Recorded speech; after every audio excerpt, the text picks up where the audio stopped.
All right, welcome back. So today we're doing a deep dive into something that sounds simple, but is just so fundamental. Yeah, we're talking about your daily routine. Exactly. And we're not just giving you a vocabulary list. We've been looking at how to build the actual structure, the scaffolding to help you speak more fluently. It's a real shortcut. The goal isn't just to be accurate, it's to have flow. And what we found is a simple four-phase structure. Morning, day, evening, and night. That's it. If you master that framework, you can master the conversation. Okay, let's unpack this then. Let's start with the morning routine. How do the sources say to anchor at the start of the day? Well, it's all about using what they call temporal anchors. So you start with a really precise time. Like I usually wake up at 6 a.m. Exactly that. A hard number. But then immediately you need to switch to flow words. So sequence markers. Right. Words like, first I stretch, or then I go to the washroom.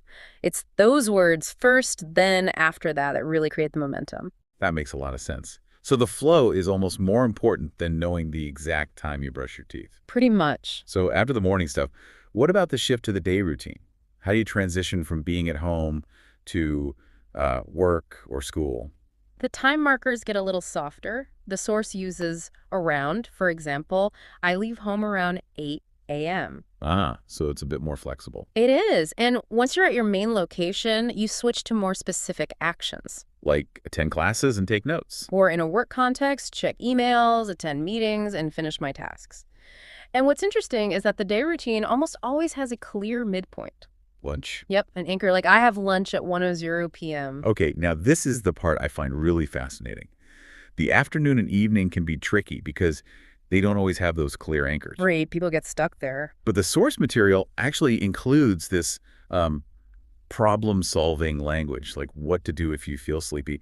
Why is that even in there? It's actually a bit of a language trick. It teaches you how to keep the conversation dynamic, not just a flat list. Oh, I see. So you can say something like, if I feel a little sleepy, I drink water. Exactly. It adds a bit of texture. And from there, the framework moves you into the evening routine, which is more focused on domestic life. So shifting from work demands to personal time, what kind of vocabulary is key here? The focus shifts to broader blocks of time. You use phrases like helping with household chores. Right. And if you're talking about studying, it's often about duration, not a specific time. You'd say you study for 1 or 2 hours. Got it. Okay, so finally, the night routine. Yeah. How do we bring the whole day to a graceful close in the conversation? You start with the final social anchor, which is usually dinner. I have dinner around 8:30 p.m. Okay. But the really crucial part, the final structural element, is the preparatory action.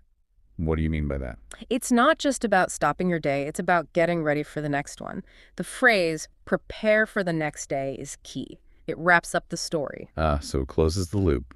It really does. And only after you've done that do you use the definitive end of day checkpoint. I go to bed at 10:00 p.m. That's fantastic. So we've really given you a 4-part mental map here, complete with the anchors and the connectors to articulate your day. We have. And if you think about the final action mentioned in the sources, to pray and think about my day, that's really the ultimate language practice opportunity. That's like built-in homework. It is. So it raises a question for you listening. How can you use this simple framework, maybe even tonight, to reflect on your own day in English? Find your flow, master the routine. It's a great way to boost your conversation immediately. Go practice.